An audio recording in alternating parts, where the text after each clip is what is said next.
Herkes salamlar dostlar. Bugün bir günlük vlogumu çəkəcəm sizə. Və indi çıxmışam çölə parka. Səhər durdum, əl üzümü yudum, dişimi fırçaladım. Və indi çıxdım parka. Gəzirik daha elə. Yine bugün sizə bir günlük vlogumu çəkməyə çalışacağım. Görüm zayıfqamı çatacaq. 87% var elə. Məncə ona kimi çatar. Videonu harda bağlayayım deyə bilmirəm. Amma sizin üçün bir günlük vlogumu çəkməyə çalışacağım. Və bu ikisini aparıram rəqsə. Üzə çatmışıq. Dostluq parkında bura deyilsinizsə Dostluq parkıdır. Dostluq parkıdır. Xoş. Ayaqsan. Sən videoya çəkirəm. Hay Allah. 6-cı gün çəkdim. Allah şükür 6-cı gün çəkmək qərarına gəldim. Niyə? Çünki 6-cı gün bizdə məktəb yoxdur deyə rahatlayam. Video yaxşı alınan inşallah. Amin. Elma.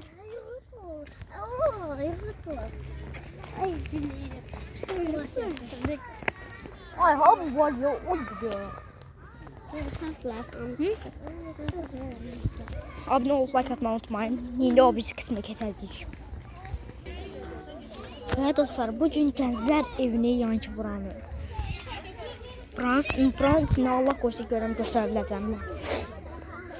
Qardaşım gəlmişəm, rəqsə qoyacağım özə.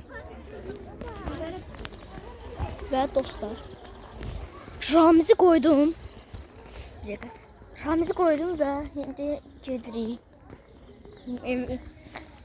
Siz bir dəqiqə sizdən siz də bu parkda gəzirə bilərəm aslında. Bir dənə şərtim var. Abunə olub like atmayı unutmayın. Əsas abunədir.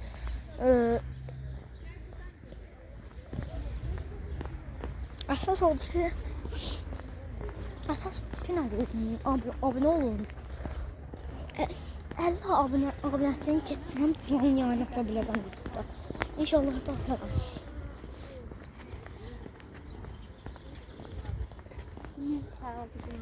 Benim kızım yok, oğlum var. Oğlum babası.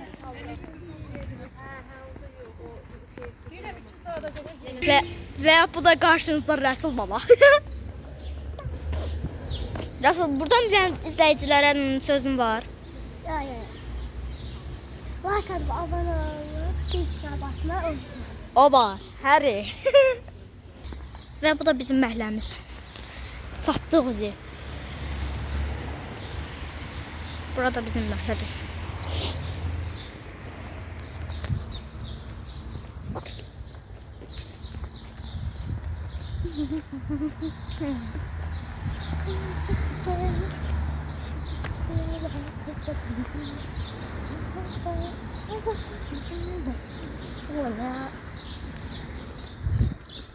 İlk dəfə gəlin kafe qabığı gördüm. Qabığı neymiş ki aldı? Ramiz 2 saat dayanacaq da. Kardeşim görün 2 saat dayanacaq. Ölərik istidən. 10 saat ip istedi.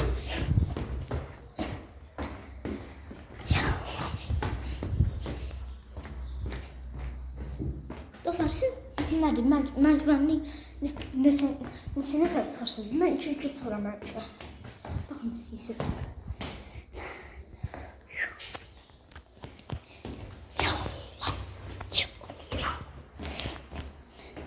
Görürsünüz, bak 1. Bu 2. Bakın bu 1 merdiven, bu 2. Bu 3. Bu bakın 4. 5. Demek ki olur ki ben 2 çıxıram. Yorumlar yazın. Siz nesə çıxırsınız? Nesə çıxırsınızsa yoruma yazın. Bir de abone olmaz. Yaddan çıxar.